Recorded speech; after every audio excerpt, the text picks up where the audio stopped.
There have been a lot of great fights in anime, okay? Goku versus Frieza, Aizen versus Ichigo, the list goes on. And while the Naruto series as a whole is no slouch in the fight department, okay? In my opinion, the single greatest fight in all of Naruto is the Naruto versus Pain fight. And I'm going to explain that in this video. So let's get started. I got a rant, y'all. What's good, y'all? It's your boy Guac Papa Dustin, whatever the hell y'all want to call me. Back at you again with another video today. As always, feel free to follow me on all my other social media down below, my Twitch, TikTok, Instagram, gaming channel, all that good jazz. To jump right in this video, as I said, I'm going to be talking about why I think the Naruto versus Pain fight is the single greatest fight in all of Naruto, and why it's better than any fight in the series, and why, in my opinion, it's one of the greatest anime fights of all time. So let's get into it. Now, first, in my honest opinion, there are two main things that make this fight great, and that's the story behind it, the characters behind it, and lastly, what it means for both of these characters and how it developed, particularly Naruto. Now, look, at the beginning of the Shippuden, okay, and even in the original Part 1 series, okay, we already knew that the Akatsuki were going to be a problem in the future, even though Part 1 mainly focused on the search for Orochimaru and getting Sasuke back to the Leaf Village, okay? Shippuden, when it started off with a bang, we already knew that we were still looking for Sasuke, but now the Akatsuki were going to be an even bigger threat. After all, it's what Jiraiya Sensei was training Naruto for all those 3 years during the time skip, and we were now going to be seeing the fruits of Naruto's training and how he would handle these powerful threats, who already, you know, within the first 20 episodes had already captured Gaara and were taking out the One-Tails from him. Gaara at this time being the Hokage of the Sand Village, so we already knew that he was already high level because he was already one of the most powerful shinobi in the world at this point. And if, you know, the underlings such as fucking Sasori and Deidara could be this dangerous, how powerful is the leader of the Akatsuki, who up until that point we believed was fucking Pain? To give a short little backstory on Pain, Pain is actually Nagato, okay? Nagato Uzumaki, okay? He bears the Rinnegan that was given to him as a kid by Madara Uchiha, who had awakened the Rinnegan in his old age after gaining Hashirama cells. While Nagato was always a kind-hearted kid and actually wanted the best for everybody, okay, circumstances and the trouble he faced in his life eventually turned him to the dark side. And who was waiting for him there but Obito, who he believed was actually Madara Uchiha at this time. Whereas Naruto, who also faced pain and suffering in his life, chose a more hopeful path, going down that path, you know, to believing in himself and wanting to gain acknowledgement from everyone in the Leaf Village and becoming the greatest Hokage and one of the most well-respected people in the world.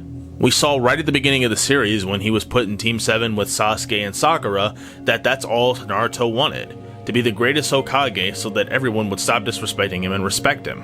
Nagato wanted to actually gain peace as he had grown up in a war-torn rain village and literally trained with Jiraiya along with his friends so that they could be able to handle themselves and eventually find peace in this world as well, which Jiraiya had taught him, Yahiko, and Konan about. The same things that Jiraiya would later teach Naruto. They were both sibling students who deep down, and even in the fight you see this, they both essentially want the same thing. They want peace for the world, but they're going about it in such differently vast ways that, you know, it's almost unbelievable. We see this in the Pain fight when Tendo Pain, actually Yahiko's dead body, who's being remotely controlled by Nagato, because he can do that for some reason, you know, he explains it to Naruto that they're both guys seeking world peace, but they're going about it in different ways. The way Naruto seeks for peace is no different than the way Nagato seeks for peace, but Nagato is a lot more vicious and is willing to do whatever it takes to get to that peace, whereas Naruto wants to help and save and reach as many people as he can. Nagato chooses a more violent route, whereas Naruto chooses a more peaceful route. The problem is, Nagato is so full of pain, so full of this anger and hatred at the world that he really can't see past those ideals. He really believes that with the Rinnegan he is a god and that the only way to make people change is by force, in a very authoritarian way, basically forcing people to, you know, succumb to his ideals. While not the exact same as Obito and Madara, the ideals are still pretty much there. In the end, Nagato wants world domination as he believes that human beings simply cannot, you know, comprehend peace. They never will have peace so long as they are allowed to have this freedom that causes nothing but wars and conflict and profit.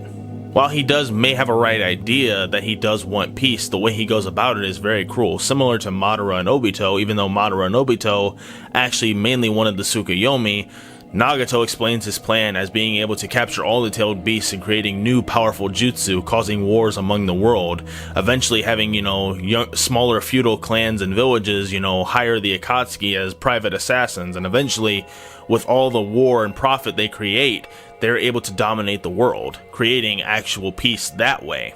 I'm sorry if I butchered that in any way, I probably got it wrong, but that's essentially kind of what Nagato wanted. Whereas Naruto, while not having a full-on answer for Nagato at first when he asked him what Naruto's goal was and how he would go about it, Naruto still wants peace. He wants to create peace in the shinobi world.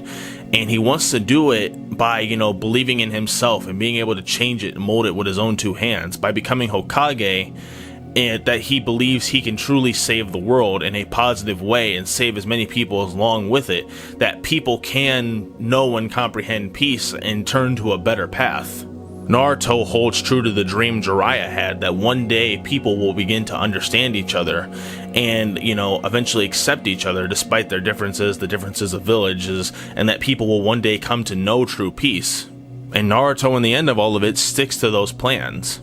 Despite being sibling students, despite basically both being blessed with these godlike powers, Naruto being Ashura's reincarnate, and Nagato having the Rinnegan eyes, the same eyes as the Sage of the Six Paths, and even Obito saying that he was supposed to be the third Sage of Six Paths that would help shape the world, they saw things so differently. Going back to Jiraiya was told when he was young that he would one day train the child of prophecy, and in his eyes he believed that both Naruto and Nagato were the children of prophecy who would shape the world, and in a way they were, but they were shaping it in different ways. Whereas Nagato saw darkness, Naruto wanted to see light. In my opinion, Naruto and Nagato had more connections, even more than both Naruto and Sasuke, despite the fact that Naruto and Sasuke were supposed to be reincarnates of demigods. Naruto and Nagato were both of the Uzumaki clans. Both of them had godlike abilities and had the same, teacher, and were both prophesied as children of prophecy who would shape and mold the world. And in a way, both of them were, which is what made the story, in my opinion, so good, because these guys were essentially the children of prophecy Jiraiya Sensei was supposed to train that would shape the world, and both of them were strong enough to shape the world and move the mountains, but they wanted to go about it in different ways. While one saw cruelty and pain, one saw peace and joy, and being able to lead people down a path of light, while the other one wanted to lead people down a path of darkness and suppression. The stakes were high in this fight. Not only did Pain want to capture Naruto to get his power, but he also wanted to turn him from that, path of hope and peace. Whereas Naruto, in a way, wanted to bring Nagato back to that light and show other people that light, that if this darkness in this man can change, Naruto can truly pave a way for the future. He wanted to show Nagato a brighter future, which he did in the end. All that time, Naruto, when he was a kid, talked about wanting to be the greatest Hokage and gaining the respect of the village, and eventually that grew beyond the village but to the entire world, to show and believe in himself and to be able to change and mold the world to show them a better path. That's what Naruto's goal became, and in a way, it was all coming to a head in this fight with Pain. If Pain won, his goal would be complete. He would have all the tailed beasts, and he would be able to mold the world in which way he wanted. But if Naruto won and could turn Nagato back to the light, it would only be the beginning of Naruto's ultimate goal, and that's to bring peace to the shinobi world. And to me, that's the main reason this fight is so beautiful. You have two children of prophecy who are going about it in different ways, and now they're coming to a head. The stakes couldn't be higher. If one gains the other, he gains control of the world. But if one can turn this man back to the light, he's one step closer to changing the world. To me, that's what makes this fight so amazing. But outside of the reasons for why they fight, this fight is truly the best example of Naruto's power and strength as a whole. The one problem I've always had with Naruto is that it always seems like he was relying on power outside of himself. Either someone had to save him or good old Kurama chakra had to bail him out of these fights. Look at the fight with Neji, or even the fight with Haku. When Naruto was getting his ass beat, he was just able to tap into Kurama chakra and was able to beat both of them with that alone. And even when he fought and faced Orochimaru and Kabuto at the beginning of Shippuden, he willingly let the Nine Tails take control of him so he can try and destroy Orochimaru. He was relying too much on Kurama's chakra. But in this fight with Pain, Naruto wasn't doing that.